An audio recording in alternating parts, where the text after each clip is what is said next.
pour mën a taxaw jàmmarloo. alors Cheikh Omar Talla sa lecture bu njëkk yow itam par rapport ak li fi jotu xew démb condamnation sortie de Barth ñu jàpp ne Yewwi fu mu nekk nii moom rafetal gi la nii rek ci dans la forme mais dara nekkatu fa daanaka juboo mënta am. waaw bon d'abord sama premier postulat démb si guddi nelaw ma. et pourquoi.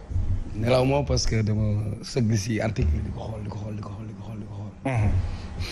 nee ba xool li ma gis man Sonko bu dee ci procès bi diffamation bi il est éligible. il est encore éligible. bi ma xëyee woo naa ñi ma doon jàngal droit parce que xel du doy.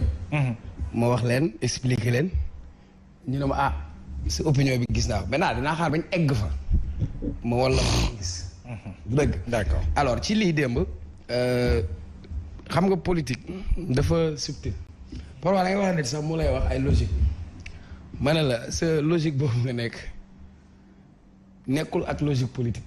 Salif il le rappelle souvent c'est un fauteuil où chacun veut s'asseoir quitte à bousculer l'autre quitte à se mettre devant parce que c'est un jeu d'intérêt et chacun tire les ficelles en fonction de ses intérêts. est-ce que mënuñu ko woon gérer Cheikh Omar ñoom seen biir ba ku nekk boo xëccee ci sa wet keneen ki bañ ko gisee ci beneen bët bu nga xam ne ma ne ay koy duñ bokk mbalka. waaw loolu dégg naa koy ñu indi leen raqal tegal leen ko raqal bi ñu ne la benn ko yoxee lekk il faut ñu mbëkkante. c'est des chocs d'ambition maintenant je suis pas un as de la com, Ablaye Mbow va m'aider peut-être. Barth a enregistré son émission à la veille du procès. À la veille. Ah oui. lu tax ñu teg sortie de Barth ci jour procès bi. à 19h précis. lu tax ñu teg ko ci bis boobu. c'est calculé, c'est millimétré. Ok. Sur le plan de la communication. Oui. Sonko a fait une sortie. D'habitude, il fait des sorties avant ces événements. Dans cette sortie, il en a parlé. Qui a indi une réponse. Après, nous avons benen Barth. Parce que Barth, Sonko, toog na ko fii ne ko yow doo leader. Mais Barth n'avait pas répondu à ça. Fii la ko waxee. Donc, en politique, bu la dara bett aussi. Surtout au Sénégal. Le même Barth qui avait dit ci dëju yaayu Khalifa Sall yàlla ko yàlla yërëm mu toog émission Papa Ngagne je crois il dit du ma dajeeg Macky Sall de manière ferme ba man je me disais non man ànduma woon loolu ci Barth parce que je me disais que pour des raisons humaines et humanitaires dëj moom dëj la après certains lui ont donné raison. Forum de Dakar la fois passée loolu laa gëm te loolu laa waxaat fii ma ne le Forum de Dakar c'est bien que le président participe que Barth l'invite parce que en tant que maire de Dakar sur des relations d'un agent de l'État avec l'État c'est tout à fait normal. Parce qu'un maire ne peut rien faire sans les représentants de l'État. Le préfet il est représentant de l'État mooy approuver ses décisions. Le percepteur il est représentant de l'État. Mais par contre quand Barth sort et qu'il s'exprime ainsi. Oui. Moi ce que j'ai compris c'est que voilà Yewwi fi mu toll nii. nekkatul Yewwi ku la. Vous pensez? Alors, grand, ce qu'on essaie de faire là, de nous montrer, c'est pour sauver les meubles. Mais là, le mal est très profond. Parce que su fekkee ne li ñu mënoon waxtaane seen biir régler ko seen biir comme il dit génn na ba teg ko mu teg ko ci penc mi ça devient une bataille d'opinion où chacun essaie de se justifier où chacun essaie de se laver. Ça veut dire que ànd boobu mënutul sori. Man perso Ousmane dama ko ñeewoon dama ko yërëm guddi wallahi wal azim dama ko ñeewantal c'est-à-dire yàlla moo tax rek may wax. Moi j'apprécie Barth bien mais jàmbaar si c'était pas Ousmane Sonko Barth ne serait pas aujourd'hui maire de Dakar. C'est ça la vérité. C'est la machine de guerre la machine électorale. Mais regarde le record bi nga xam ni moom la am ci sur la départementale à Dakar. Les gens de Yewwi Askan Wi là. Si Barth aussi il est aimé par les Dakarois. Oui, j'ai pas dit que Barth n'est pas apprécié ou qu'il n'est pas aimé. Oui. Grand. Waxuma loolu. Oui, mais en fonction de ça, on peut mën nañu jàpp ne mën nga ci tirer électorat. Oui, mais est-ce dire que Ousmane Sonko moo tax Barth gagné maire Dakar. waxuma la su ma la waxul sax moo tax. waaw da ci am apport non négligeable. am na ci pàcc. Grand élection yi locales yi j'étais là. Dans les bureaux de vote dans les écoles. Les gosses yi viennent seen yoon newul ci programme xamuñu sax kuy maire bi toppatoo wuñ ko. yi ñëw ne la bii la ñuy voter est-ce que dégg nga. législative yi Ousmane Sonko n'était pas sur une liste. les gens sont venus pour. Cheikh Omar 2014 xa taxawu mu ngi gagné. non waxuma 2014 bii laa. non ñoom depuis 2009 ñoo yor Dakar tamit. yaay booy. taxawu Dakar ñoo yor Dakar. non je parle pas en termes de Dakar ou Guédiawaye. je parle en termes de poids électoral. waaw moom la lay expliqué 2014 Ousmane Sonko n'était rien. oui parce que c'était né en 2014. Khalifa bi muy ñëw à la mairie de Dakar. c'était depuis 2009. dama bëgg a wax li mu bëgg a wax laa wax.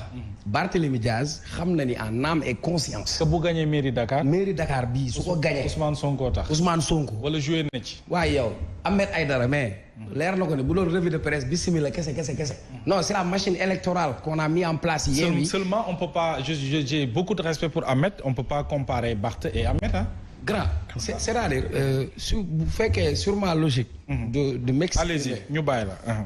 on me coupe on me détourne. ayca ñu bàyyi la ñu bàyyi la. ce que je voulais dire ici c'est un jeu d'intérêt. chacun essaie de sauver sa peau. Ceux qui sont partis négocier c'est parce que ils ont le couteau sous la gorge.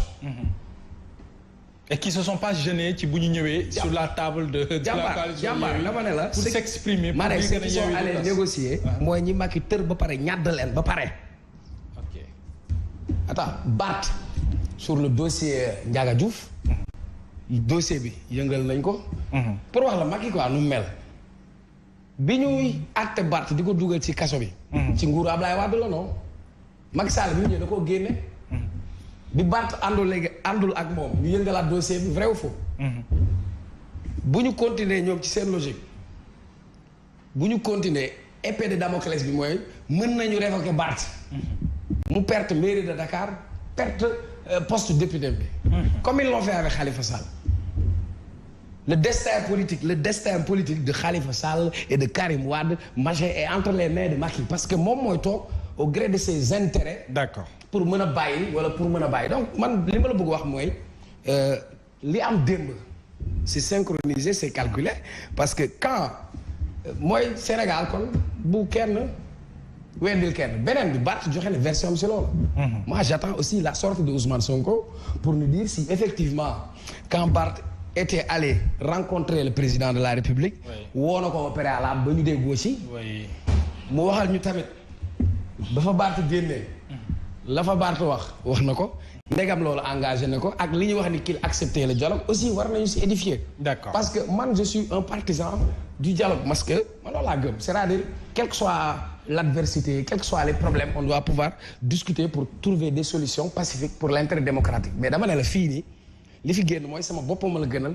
du bañ naa la. maintenant jeu politique la. nekkultul affaire de réel politique la quoi am la mooy réel politique mooy.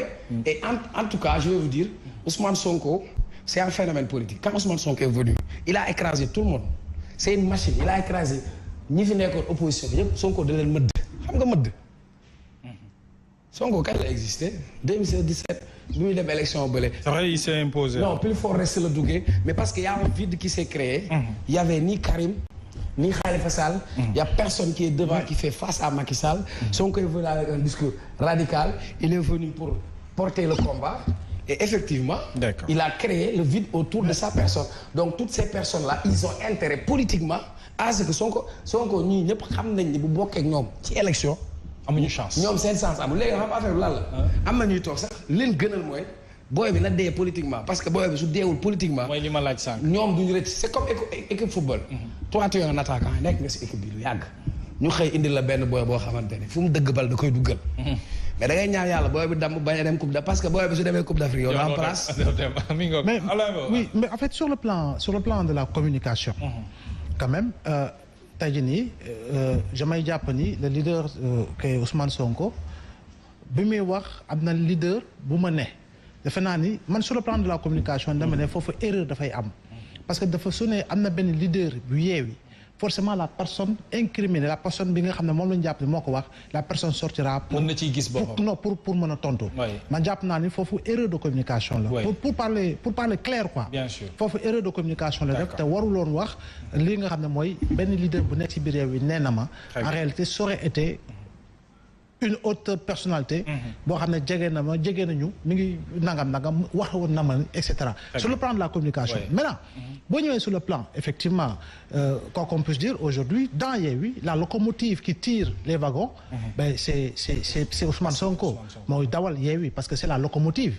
mu tey jii moo jiitu par rapport ak li nga xamoon ne poids sur le plan politique moo ëppale tey jii ni mbooloo wala boog moo ëppale sympathisant wala boog mu xëy na moo ëppale militant mais quand même sur le plan de la capitale qu'est Dakar il faut quand même ñu reconnaître une chose depuis 2009 Khalifa Sall gagne Dakar même bu fekkee ne en 2009 c'était sous la bannière de Benno Siggil Sénégal à partir de 2014 aussi Khalifa Sall a gagné à plate couture le pouvoir et les autres.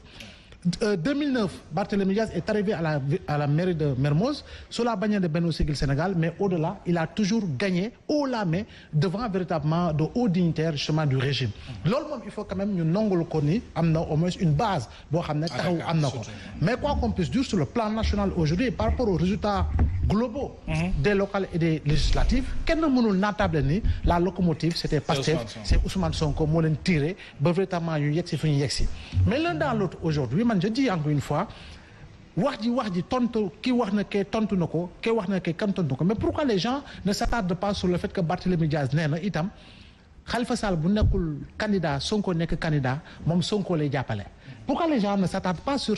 parce que xëy na surprise bu ñu am mooy beaucoup de gens ne s'attendaient pas à ce que Barthélémy Diaz ni mu mel degré d'engagement auprès même. non de Ousmane Sonko au-delà de Yewwi wala Pastef xaaruñu woon Barthélémy Diaz par exemple. mu waxee ni mu waxee à Ousmane Sonko.